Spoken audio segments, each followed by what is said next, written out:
What is the deep-rooted reason? It was just curiosity to be, what kind of shape could my body get into?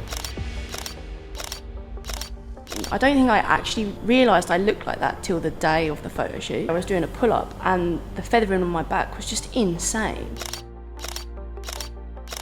You then take yourself to that absolute extreme, look phenomenal, and then off the back end of it, go like, oh.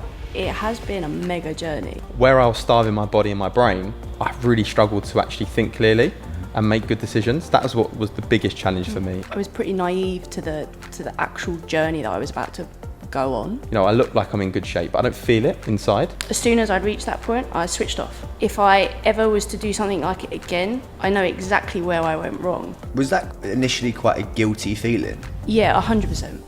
Hello and welcome to the T2 Fit Talks podcast, where we aim to educate and inspire individuals to achieve their full potential. I'm your host JT, and today in episode 6, we want to give you a real insight into what it's actually like to go through photo shoot prep with two people who have been there and done it. And sharing their experience with us, we have the one and only Frankie Lodge and of course Mr. Luke Turner. How are you both? Oh, very good. Yeah? I'm very well, thank you for having me. Very good. I think you're the first return guest we've had. Yeah, it's a privilege. When I got the call up again, I was absolutely buzzing. The call up. Yeah, it's like, we're going to get you on episode 6. I was like, yeah, absolutely. Let's have it. It took us a while to get you back though. Yeah. And Frank's, how's the sofa feeling? Yeah, First feels time? weird. Yes, feels weird being on this side of the camera, not gonna lie. But, I didn't even think about that. Yeah, but there you It'll be go. fine. We'll It'll be good. fine. So, photo shoot prep. The first thing that I would love to kick off with, which is actually a question I'm sure you've had a number of times before, is why? And it's something we actually have a conversation with our members quite a lot here when we're kind of thinking about goal setting and breaking down, like, I'm going to work towards this. We think, what is your why? What is the deep-rooted reason? Not just the superficial one, like, oh yeah, kind of fancied it, but the deep-rooted reason as to why you actually wanted to put yourself through, an extended period of time that's actually very, very challenging, which I'm sure you'll come on to, but what was that why for you both? The why for me was, I can kind of pull it into 4 different things. So one was to find a challenge, something that, just challenged me outside of all the other things that I did. The other was to inspire other people. Another one was around, I wouldn't say as much like vanity, because it wasn't really a case of that, but it was just curiosity to be like, what kind of shape could my body get into, and how lean could it get? And the other one is just documenting the journey, which kind of ties into the inspired part, because we wanted to actually, especially with my journey in particular, was kind of document what that looked like, from training to nutrition to running everything else, to kind of get behind the scenes look as to what you can actually achieve when you put your mind to something. And was it something that you'd always wanted to do, or was it something that you kind of developed a hunger for it over time, certain events that came up and you're like, actually, yeah, now's the right time to do that? Well, you've got Frankie to thank for that, really, because Frankie was really the one that, when I, a year before, came and saw her photo shoot, I was like, oh yeah, I fancy a bit of that. And just seeing the whole preparation, the discipline behind it, because all the other challenges that I've done in the past have been quite, like, more shorter term, whereas this one was a bit more painful. Actually, no, not shorter term, but they were 10 to 20 hour challenges, whereas this would be something that is 24 hours, 7 days a week for 6, 7, 8, 9 months, from the gaining phase that I went through initially, and then into the fat loss phase towards like the first part of the year. And it really was something, when you think about it, it's a complete lifestyle overhaul. Yeah, when you think about the little challenges done before, but the challenges in comparison small, there's been some lifestyle changes, but this really is like all encompassing, right? Yeah. Everything, every detail, every number has got to be tracked. And that was the part that I really struggled with, to be fair, because I've never had a problem with being consistent in the gym, motivating myself, but actually the part that I struggled with probably more, and Cass will tell you this as well, is just tracking the data. And I remember after a couple of weeks, like, we really scaled back the numbers I had to track, because I couldn't deal with having to do like how many hours of sleep I had, where my stress levels at, what my stool movement's like. I was kind of like, we need to park that for now. I need to just get into this. And Cass was really, really good at actually like scaling back that and then adding it in incrementally, because those things are really important to know. But every Sunday it'd be like, right, I need to track, I need to use my sheet. Sounds like it's like a 5-minute job, but that actually was probably more challenging than getting up and training in the morning and working out. So like looking at all that data, but it was good from a self-reflection standpoint, because I can actually score where I was at, write some comments down, and let Cass know how I was feeling so that he could adjust things the week after. So it was very intense. There was a lot of tailoring involved. But yeah, 5 months later, after we went through that whole fat loss phase at the beginning of 2023, it was, happy with the results. Nice. What about you, Franks? My whys? Yeah. I've got roughly about 4 different things. When I first originally decided to do it, I didn't realise I had as many whys as when you've asked me about it previously. So I was thinking, and I was just like, one of the main ones was I've always been fascinated with bodybuilding. Just the whole, the discipline of it, building muscles, etc., that kind of vibe. And I've always thought, yeah, that looks like a bit of me. Another thing would be just to see how far I could physically and mentally push my body. I've never done anything like that before, and I've trained in the gym for years, but nothing that really needed all my attention for it. So I really wanted to take myself out of my comfort zone, and this I felt would be the best way of doing it. And also with that, it was a little side bit was my sister had just recently had her first child, and I was thinking to myself, it would be really amazing in a couple of years' time when my niece is old enough to actually look back at it, and I'll be like, this is what you can look like if you want to look like it, Society tells women how they should and shouldn't be, and I just thought to myself, you know what, if you want to gain muscles and lift stuff, then you got to go and do it. And this is kind of like my reflection of that, just to try and inspire, I suppose, in a way, a younger generation in that respect, that it's okay if you want to build muscle or you want to look a particular way. You don't have to be skinny or whatever, you can be strong. And that's probably quite a bit of my whys. At what point through that process then for you did those other whys start to kind of take shape? Was it quite early on, or was it when it got kind of tough towards the end? Well, it was kind of at the very beginning. I was pretty naive to the actual journey that I was about to go on. I just wanted to just dive straight into it. And as time went on, it became apparent there were certain things that I had to really concentrate on that I wasn't aware that I had to do. Mm-hmm. For instance, this type of journey is such a different thing to do for somebody. And in hindsight, when I look back at it, it's quite a selfish thing to do. Because your friends and family and everybody around you are consumed by what you're doing. So within that, the why slightly changed, and it was just that whole realization also that, yes, it is a selfish thing to do. However, it was actually something that I really needed to do for myself. I'm very much a people pleaser. I like to make sure everybody else is okay, and I don't really like attention on me, which seems weird to think that I'm doing a photo shoot because it's an aesthetic thing, Like I said before, I'm usually on the other side of the camera, so being in front of it is completely out of my comfort zone. But with that whole realization that this was about me and this was extremely important for me to do, because it was kind of just forming a particular identity. So my why changed throughout. Mm-hmm. I had sole things that I wanted to do. Of course, I wanted to show my niece what you can do when you put your mind to it. But as it transpired and I got deeper into it, I became to learn a lot more about myself, which was quite invigorating and inspiring to myself, that I was like, oh, okay, I can do stuff like this. This is, if I've got that time, all the effort that I put into other people, if I switch it and put it onto me, it does actually show that you can do anything when you put your mind to it. So, yeah, that why changed quite a bit throughout of it. Was that initially quite a guilty feeling? Yeah, 100%. 100%. At the very beginning, well, it was more so near the end, like the prep bit, when stuff gets, I don't know if you're allowed to swear on here, but when shit got real, it was just kind of like there was so many people that you came into contact with that you would affect. Mm-hmm. So it could be your mood, it could even just be simple things of your train of thought that day, because in hindsight, near the end of prep, all you were thinking about was food.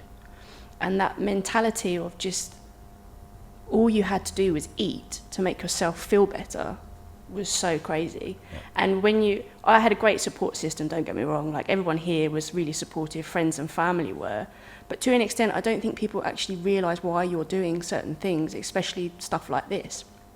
So that realisation that, you know, people are coming down with you, I think once I shut that off, it was much easier for me to be like, right, okay, I am going to be selfish for a while. This is just how it's gonna be, and the tunnel vision was much more doable. Like I could really visualize myself, and I was like, yeah, I'm going to smash this. Yeah.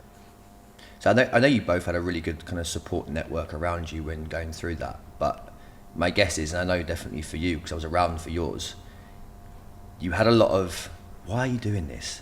Not necessarily negativity, but maybe just not really understanding the whys, or never really being in those kind of situations before where they're going to push themselves like that. Yeah. How was that a real drive for you, or for you both? Or was that something you go like, oh, you actually started questioning why you were doing it? Like what impact did that have? Yeah, well, I guess, you know, I've been in the industry nearly 10 years now, and I've taken clients through loads of different experiences like this. And for me to have never done it before, that I kind of had a little bit of imposter syndrome, because I was like, I want to actually experience. I've kind of looked at my food and tracked better at times of when I was wanting to get into a more leaner condition. So I wanted to really see how far I could take it. So what it made me think about was actually, it took me back whenever anybody said that, it gave me a little bit more fire, but it also made me resonate with all the people who I've worked with over the past decade and think, wow, it actually was much harder just in terms of like your surroundings. Like you said, I had a really good support system, but some people don't understand it, which is completely fine. And I even think anybody watching this who is on their own transformation, which I think will come on a little bit later, you've got to figure out where you're happiest. And this wasn't about a happy journey, getting to the end and going, oh, I'm going to stay like this forever. It was very much around, how lean could I get? It's not about sustaining it. It's then about, okay, how can I transition out of that to where I am now, where I'm actually much healthier, much happier? Because I love the whole social aspect of going out, eating in nice places, going on holiday. So being restricted with food was a real challenge. And one of my real hobbies was removed, and something that I like as just being social and going out with my partner and family and friends. So yeah, it kind of made me, it fired me up more, but I knew it was only temporary. You know, it was only till May. I had the photo shoot booked in. So even 4 weeks out, you know, I was like, we're so close, but it still feels so far. But it definitely gave me a little bit more. When anybody has ever said to me in the past, and if anyone's started a health and fitness journey, I can guarantee there'll be someone watching this right now who has experienced someone saying, you're in great shape, why are you going to the gym? I get it all the time. You don't need to go to the gym, you're in great shape. But it's like, yeah, but you know, there's still things I'm never satisfied. There's something I could work on. It could be, I want to get a little bit stronger. We're working on a high rocks at the moment, so I need to work on my fitness. And as a byproduct, I'm going to probably not be as strong. So there's always something that we can work on. And I think for anybody watching this who might be like, you know, I've had that doubt before. I've had someone ask me, you know, I look like I'm in good shape, but I don't feel it inside. I definitely didn't feel healthy at the end of the process, which is why it's only temporary. But yeah, that would be my response. I've not been through a transformation like this. And before you start, it's not happening. All right. So it's definitely not happening. You wait. But I've not been through it, but I've obviously had periods where I haven't been drinking, or sure, I've been really strict on my food. I've been out in those social situations where I've had people, probably without them even really thinking about it, be quite negative. And go like, oh, why are you not drinking? Like, you're so boring. Or why are you not having that? Like, don't worry about it. Like, you'll be at the gym tomorrow. It's only one drink. Yeah, it's fine. Like, oh, it'll be fine. Get a bus home. So like, leave your car here. That kind of stuff. I've always found that quite a boost for me. It's like, yeah, well, actually, I'm doing something that you're not, kind of thing. So was it that for you, where it was like, this is actually going to push me and drive me on because I really am pushing myself. I'm doing something that others find very, very tricky. Or was it something that's like actually just you questioned the experience a little bit? No, not at all. I think it just confirmed. It was like fuel to the fire, like Luke said. You know, it's kind of, when someone tells you, why are you doing something, or you can't do that, immediately my response is, oh, actually, considering like sometimes I don't believe in myself all the time, my initial thing is, no, I can do that. And that element of those that are like that when you're out on social events, etc., that kind of thing, it's your own prerogative. It's what you want to do. Like, you shouldn't have to explain yourself. Like, there are copious amounts of times that I went to social events and I had Tupperware with food and got ripped about it. And I was just like, you do you. Like, you want to do that, that's fine. I'm not telling you to put that drink down. You know, this is what I want to do right now. This is how strongly I feel about it.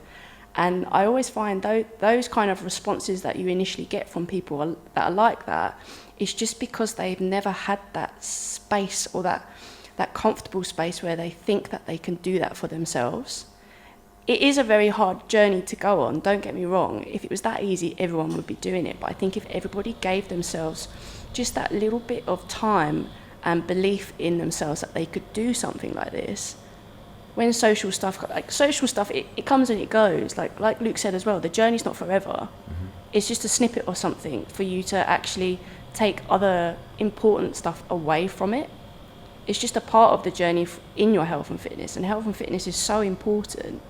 It's literally, you know, the bare minimum is to keep yourself fit and healthy, and it's always the last thing that we think about, which I don't understand why, but through this journey it made me realise how important my health and fitness is, especially mentally, physically, and for everybody also around you. So yeah, I would just say with that kind of stuff, yes, it's difficult, but if you're headstrong enough for it, then you commit and you do it. That's right? a great point, actually, because you've got to think about where the source is coming from. If you look at that person who is judging you, or, you know, saying, why are you doing that, or asking questions, if they're not doing anything, 99% of the time it's because they're not doing anything. So if it's someone who is doing stuff, they're probably never going to question you. They're going to go, what are you up to? What's been the biggest challenge? Like, when's your shoot date? They'll be asking different questions. So it's always important to isolate where the source is coming from.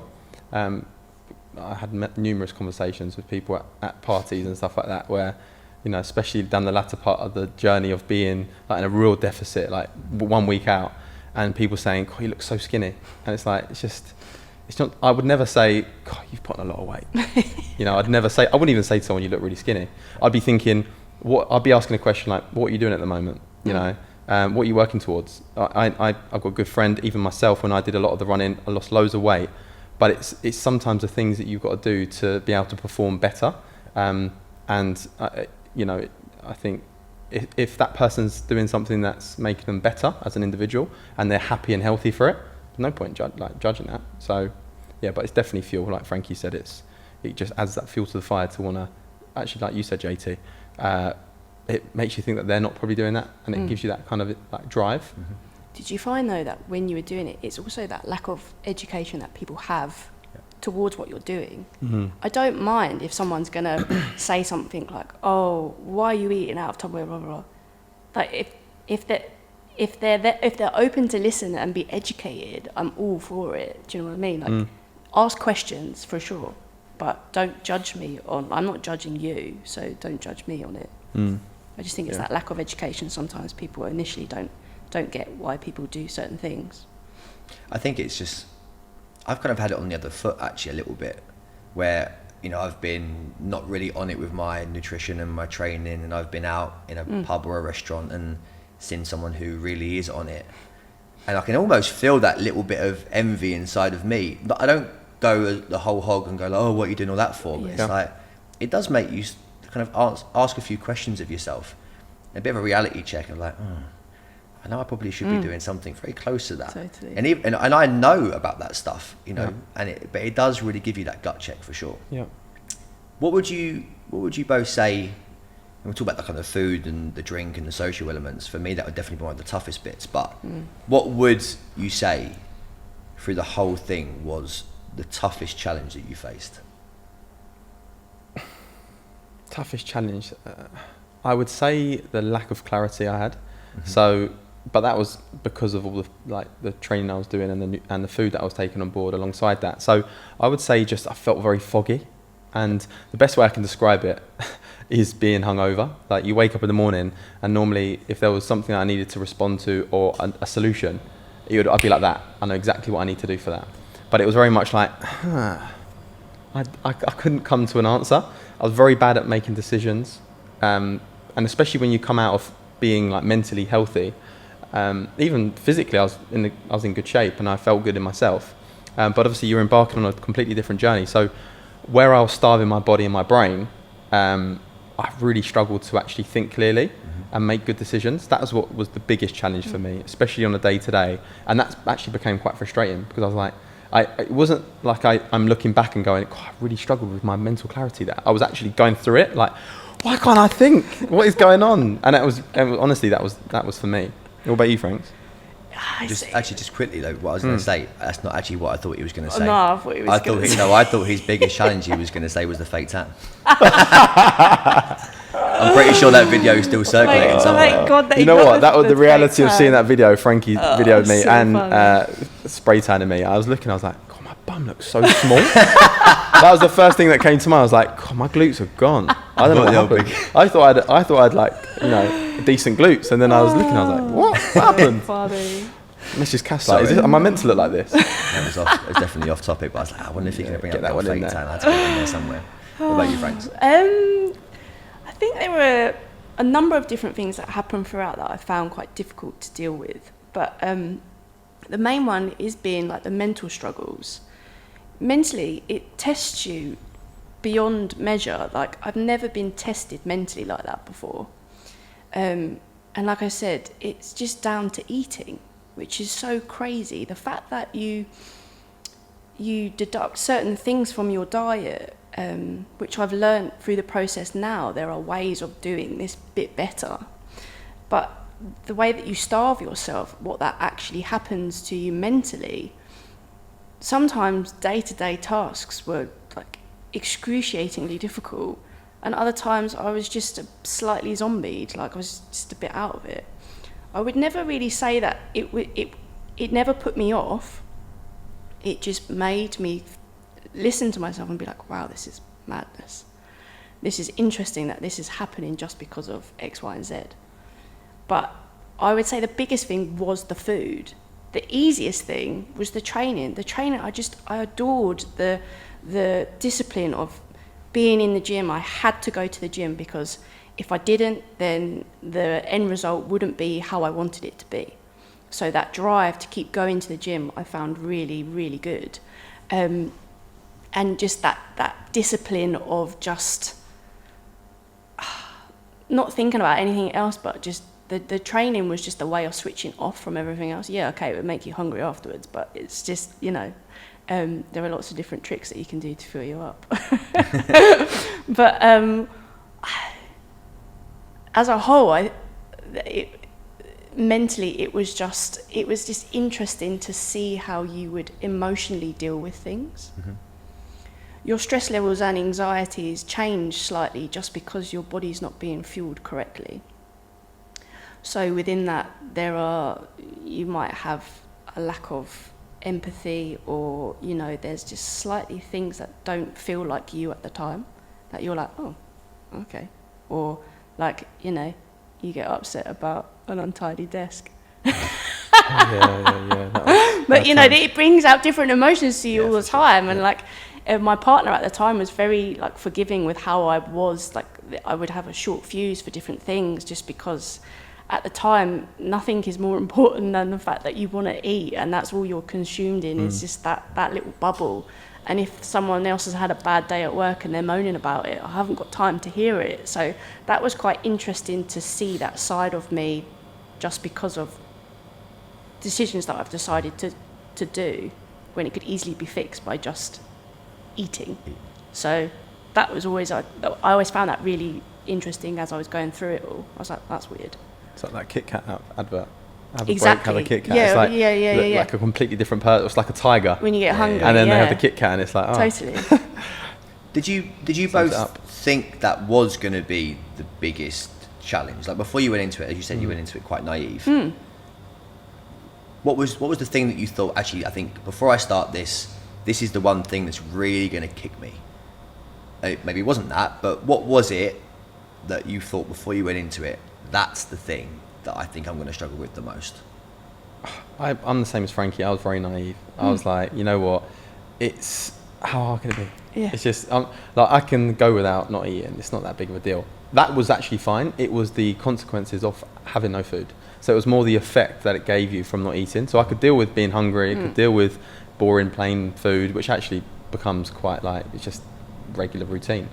It was more the feeling of it, which I didn't realise how tough it would be. Because more I was thinking, well, I've done all these challenges before. Like, I love training. I'm actually really into my nutrition. It would just be a case of more discipline. But actually what it was on the flip side was more mindset and getting that right and trying to stay strong when you're actually feeling like I said earlier, just very unclear and unstable, where, you know, you're just a bit more reactive and you don't process things as well as you would normally. Other people might go through it slightly differently, but I think as I've done more research and looked into it and spoken to other people who've gone through the process, it's really common.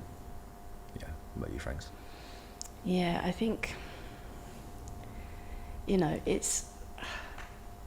I definitely had no idea what it was going to be like. And I think that's actually a good thing for it. You can talk about the journey as much as you want, but each person is individual. Like you said, like, the food wasn't an issue for Luke. It could be a real big issue for somebody else. But I think until you actually start, you don't know what the problem is going to be or what you're going to struggle with until you've done it. Because I also feel like that's kind of like what happens in life anyway. You set yourself a goal, you don't know what's going to happen until you start it. So once you start it, then you're like, oh, okay. Maybe you might be like, oh yeah, I could be hungry, or I might get tired really easy, or I know I'm really strong right now and I know I'm going to get really weak. How am I mentally going to be able to put up with that in the gym? Because that was quite a bit of a weird one. Like, I was lifting some of my heaviest weight before prep, and I was like, yeah, this is amazing. Like, I love being this strong. This is fantastic. And then it flipped, and then obviously, as you're not fueling it enough, that strength just deteriorated rapidly, like so quickly, which I was just like, wow. And I would talk to Cass about it. And there was even, I don't know if you remember, there was one time where my prep it was very early on, and we were training on Saturday morning. I was doing deadlifts. And I swear, I cried so hard. Right? I tried to do this deadlift. It was 110, and I'd done it the week before, and it was fine. I was like, yeah, this is so cool. I've lifted 110 on a deadlift, amazing. And then Cass was like, right, let's go. And it wouldn't move at all. And I was getting in my head, and I was like, why can't I lift this? I was really strong last week, and you know, lots of my macros had changed, etc. And I left the gym, and I was crying. And the boys were in here, and they were like, I hope she's all right. And I came in, and then obviously that's also what's great with having a coach through that experience, is that he then sat me down and he was like, right, well, this is stuff that's going to happen through this last little bit, so we have to tweak it for you. He was like, I don't want you to feel like this, because this is not, you don't need to feel like this. There's different movements that we can get you to do where you still feel as strong. But I think at that point, I didn't realise how hard I would have been on myself that I couldn't lift something, which was strange, because at the end of the whole shoot, I mean, I don't know about you, but like, I was probably my weakest, but I looked my strongest, which is so crazy. So I don't know, I don't think there's one particular thing that I thought would be difficult throughout the journey. I think just as scenarios popped up, then I tried to work through it as it happened. So it's an interesting one. I don't think I've actually spoken to either of you about this actually, but when let's take numbers, barbell, deadlift, whatever it is, and you see that progression initially, obviously it comes off as the numbers come down on the food front, but when you are standing there in front of the camera in the best shape of your life and you've had a real good kind of training instinct going up to it, does that change from that point on your perception of progress?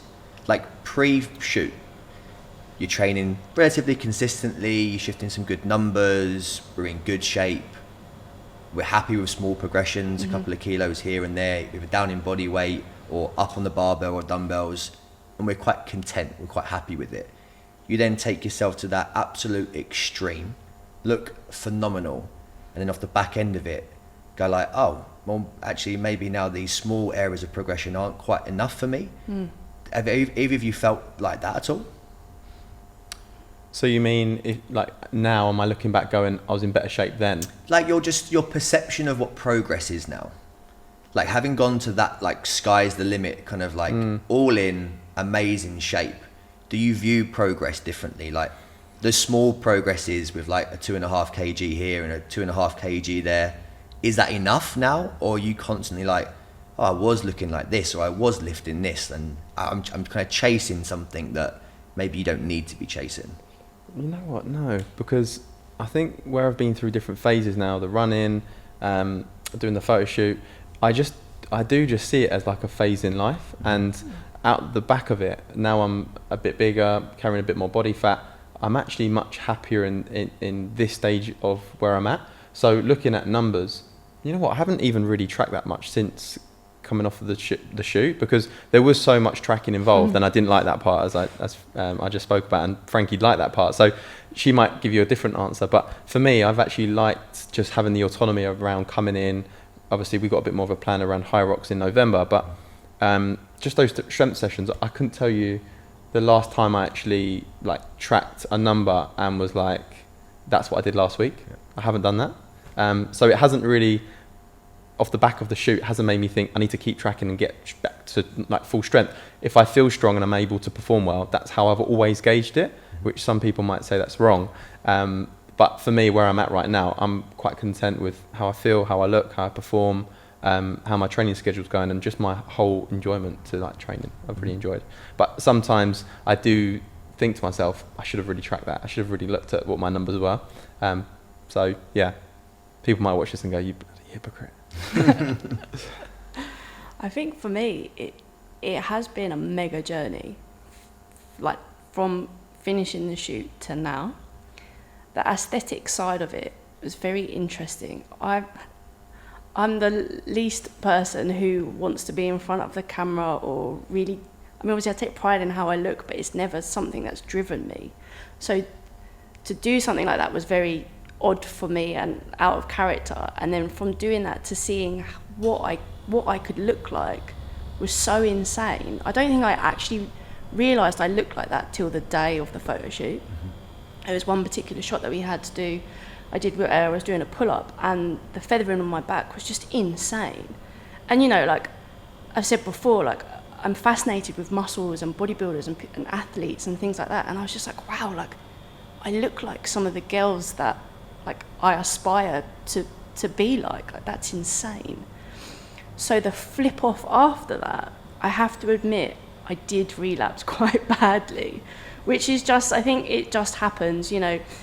With Luke, his journey is slightly different, where he's been gung-ho and straight back into it, whereas I enjoyed the tracking, I enjoyed everything like that, but then as soon as I'd reached that point, I switched off.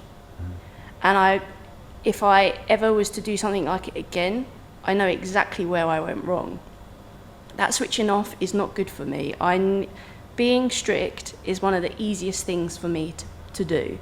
It sounds really strange, but if I have that freedom, I go completely AWOL, and it's just like I eat badly, my training's not great, there's just a combo of different things that happen.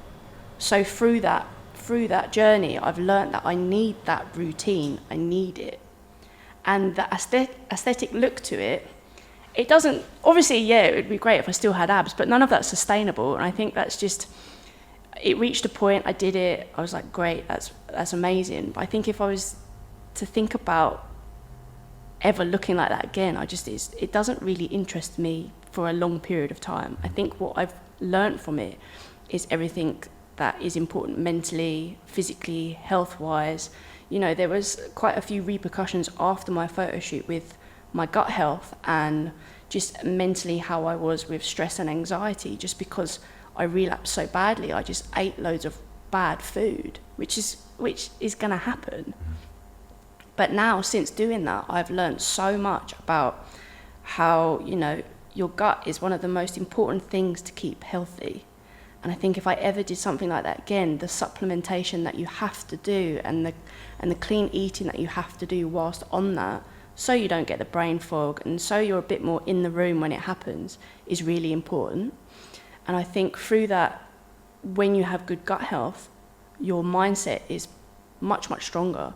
So yeah, okay, I might not look how I did back in July 2022. However, I feel more healthier than I was when I finished on that shoot, just because of the things that I've learned through that process of how one needs to actually look after their body. Like, really, it's really important to look after it. Yeah. And it's literally, we don't talk about it enough, how what you consume is how you also think when you're in the room, and how productive you can be during the day. If you've gone out drinking and you've slobbed out and you've had a pizza one night or whatever, and then the next day you haven't, you try and be clean, you've done it, like you said, you dipped in and out. When you're on it and you're clean and you're eating, taking the supplements you want, your brain is way more like on it. Oh yeah. And I just think through that whole process, it's just shown me that when you push yourself that way, you can use all that discipline towards work, towards life, and the crux of it just comes down to health and fitness, which is mad. So that's like a huge takeaway. What would you say, again, to both of you, what was your biggest takeaway from the entire experience? And again, I guess the second question to follow up is that what you thought you would get from it? Yeah, my biggest takeaway was just, again, having something set that I'm aiming towards, and I got into the shape that I wanted to get into, and just proved myself that I could do something that I would have never probably done before. If I hadn't seen Frankie do it, I probably would have never have done it, because like Frankie, I'm not really someone who, from a vanity standpoint, that's why I said at the beginning, it was more of a curiosity to find out what would I look like if I got down to that shape. I didn't really care about the picture. The real reason that we did the shoot was more because we wanted a cool video. And that was it. And Frankie was like, no, we need to do some pictures. And I was like, okay, we'll do pictures, whatever. But having it as a memory to look back on and go, wow, that was a shape I was in. You almost look back at the picture and go, I can't believe actually I went through that. I often talk about books and how I can look at a book and remember the time in my life that I've read it and what it helped me with. And it's almost the same when I look at that, and when I look at pictures of me going through that prep and thinking, I remember what I was feeling and thinking at that time. And it's actually, it's crazy. But something I wanted to piggyback off of what Frankie said is just around renting your health. And rent is due all the time. And it's not a process where you go through, even when you're kickstarting any health and fitness journey. It's not like a 2, 3, 6, 12-month period of time. Because I also often frame it to people who join the gym here. It's like, this isn't something that for 90 days you're going to get into great shape and that's it. We don't just stop. You don't just rent your health for 3 months and then that's it. There's more things to work on, as I alluded to at the beginning of this podcast. It's like there's always something to improve. Just when you get your training routine under wraps and like you're consistent with that, you probably need to then tap into your nutrition. And then it's a little bit around limiting beliefs of you maybe wanting to do an event, and then it might be around just improving the life of somebody else, a partner, family member, a friend that might need inspiring. There's always something that we can do to progress ourselves. And I always like that quote, which is like, rent is due every day. So it's not something you just do for a short period of time and that's it and stop. You don't get into the best shape of your life and then go, that's it. There needs to be something else that you're working towards or that you're continuing to work on. Yeah, it's the longevity, isn't it? You need to invest in yourself through health and fitness. It's one of the biggest things that I learned. I think I trained before doing it, but I never really took note of why I was doing something. I want to be as fit and healthy as I can for as long as I can. I don't want someone to have to depend on me or I have to depend on somebody when I get older. That health and fitness side of it is very important, and I feel like doing a process like we've done with the photo shoot, if you get past the fact that it's a photo shoot and you might look like the best that you've ever looked in your entire life, underneath it all, there's so many different things going on at one time. Through understanding how your body works, how it reacts to food, what you need to supplement it to be energized and work really hard and be there for other people. That's also really important. That health and fitness side of things. Yes, obviously it's good for you, but also, like Luke said, you never know who you might inspire, or even little things of people. I mean, from doing that photo shoot, I've had so many people talking to me about it here.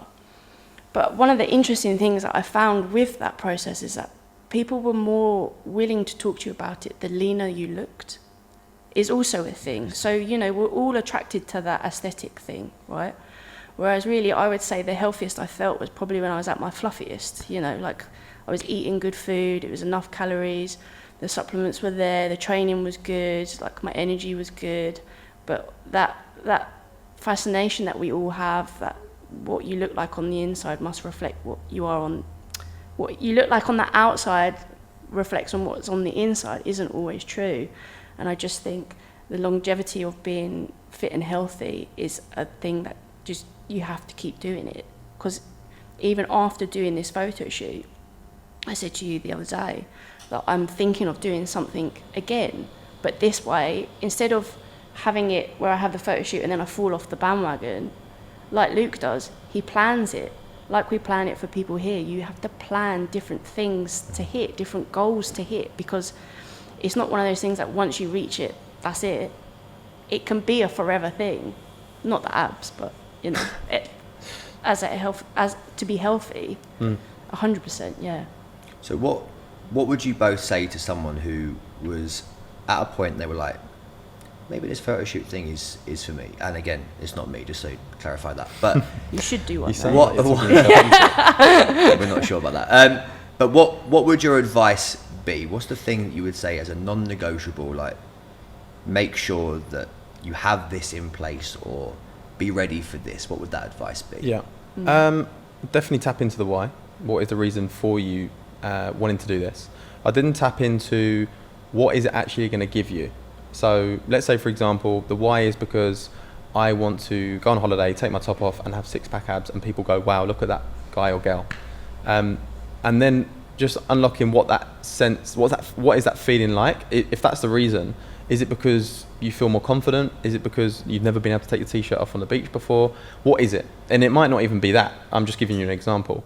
But I think it's got to be a real deep understanding as to why you're doing it, because when you're having dark days, when you're in a real calorie deficit and, you know, you're feeling stressed and you feel like, is it worth it?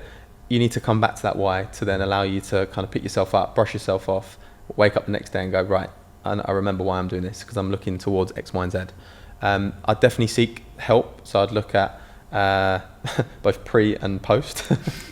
Like Frank, I was out of control. Post, yeah. 7 days after, I was like a machine. It's madness, isn't it? If you could have seen what I consumed, it was actually incredible. I couldn't stop.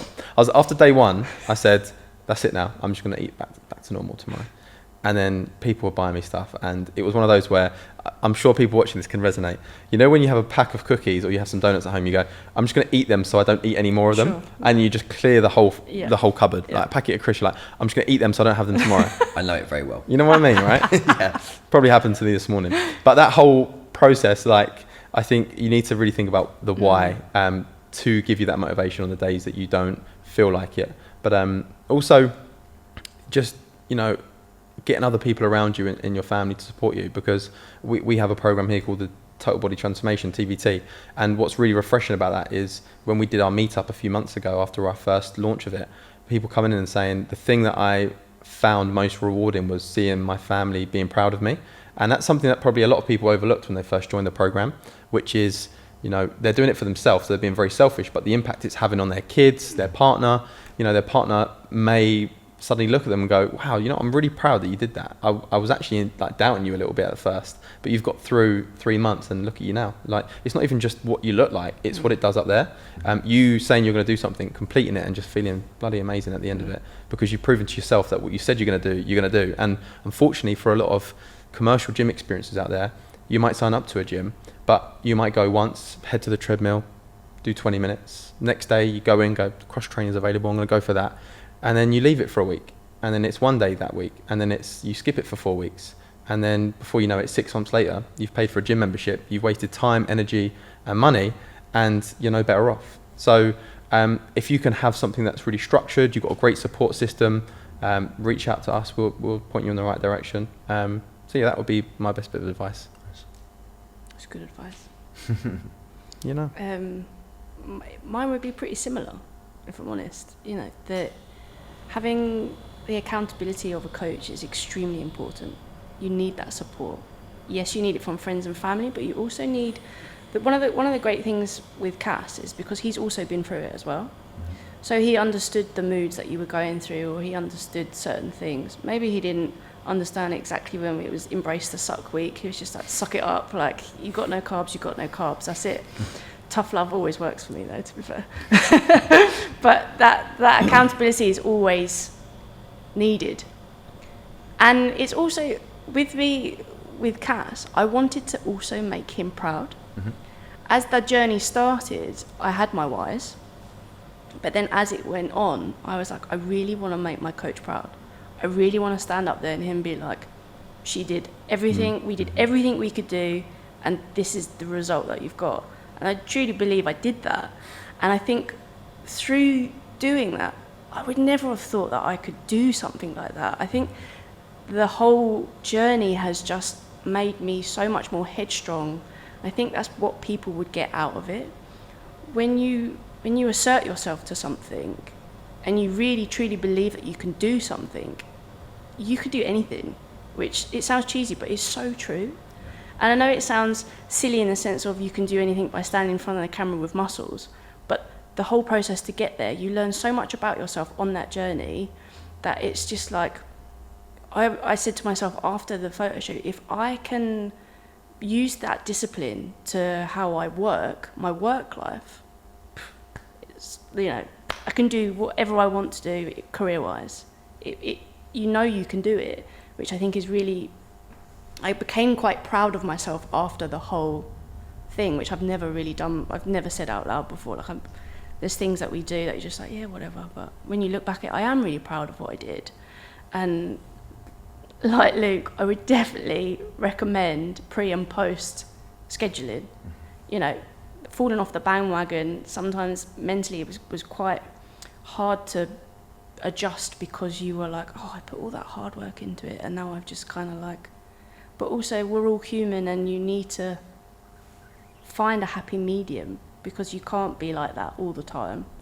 And I think when you have different goals set, like we do different goals set in here, i.e., we have different events that happen for the members, I think that works really well. And if I ever do a photo shoot again, I would definitely do a bit more of what we do here, where I would plan out a timeline of different goals that I want to do instead of it just having a fall off and being lost afterwards.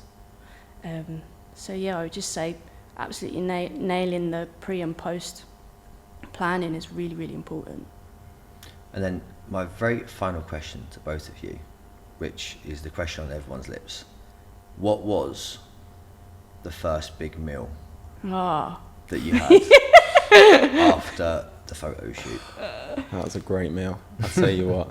Just, 5 months of real dedication to not eating out, to low calories, not like going out and socialising, which actually for me was the easy part. It's more the restaurant side of thing that I missed.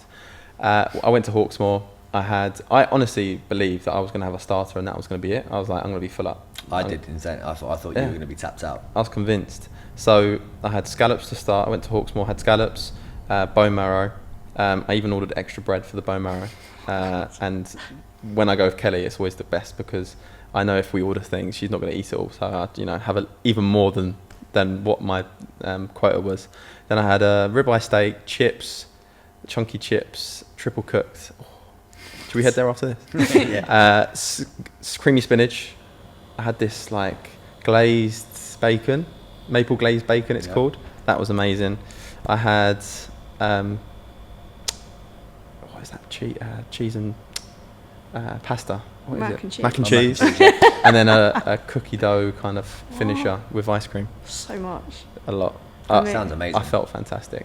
I felt amazing. Definitely do that. Honestly, After you ate it, you felt all right? Yeah, well, don't get me wrong, my belly, I felt really bloated, but my like, I could feel my veins going, thank you so much, I feel so good. So they definitely were screaming out for it. But no, I felt energized. At that moment, I was like, honestly, the clarity just started to come back. I was like, I feel like I'm back to normal. Yeah. And just going out and spending quality time with Kelly was nice, because you kind of get that point where you're like, cool. Frankie said it earlier, it's such a selfish thing. But for it to work, you have to be selfish. You can't be worrying about everybody else and what they think of you, or what, you're getting influenced to have a drink or going out and eating because a friend said to do it. You have to be really selfish. So, I wouldn't recommend it if you've got a 6-month-old child. That makes it a little bit more difficult. But yeah, we made it. Nice. What about you? Mine was Dirty Dominoes. Went in, pepperoni. No, it was a Hawaiian, don't judge, with extra pepperoni. Oh, come on. Hawaiian. Yeah, it was decent. But I only had we got a large pizza, and I think I had 2 slices, and I was done. Oh, and wow. then I forced myself to have, because people had brought me loads of donuts and sweet things like that. I'm a killer for sweet stuff. It was one of the hardest things, was not eating chocolate. But I think I had a quarter of a donut, and then I was out. It was teetotal, and I was done. Amateur. It was. Amateur. It was so mad because because I did a video obviously before I ate. It was after I ate, and it was just my abs just disappeared within moments of me having carbs. We've since found out that I'm gluten intolerant, obviously why, but Interesting. There we go then. Look, listen, thank you very much to both of you for sharing that. That's awesome. I actually learned quite a lot from that, so I'm really glad that you shared that. Learned that you're actually going to be doing it. yeah, so you should definitely 2024. I like the come idea of the post-shoot meal, on. No, come on. but I'm not quite You're sure alright, about mate. You'd You're smash alright. it. Come on. Absolutely Yeah, smash it. I'm not sure. I'm not sure about that. We'll have to wait and see. That day when you have that fake tan, mate, you have the spray on. Get those glutes Video in out. it. Yeah. Get the glutes out. JT the glutes. Airbrush glutes. Here we come. Yeah. We'll see. I'm not quite sure. There you go. Ladies and gents, there you have it. That is episode 6 in the books. We hope you enjoyed it. Do your thing. Subscribe, share it. We are off to Hawksmoor, and we'll see you for episode 7 very, very soon.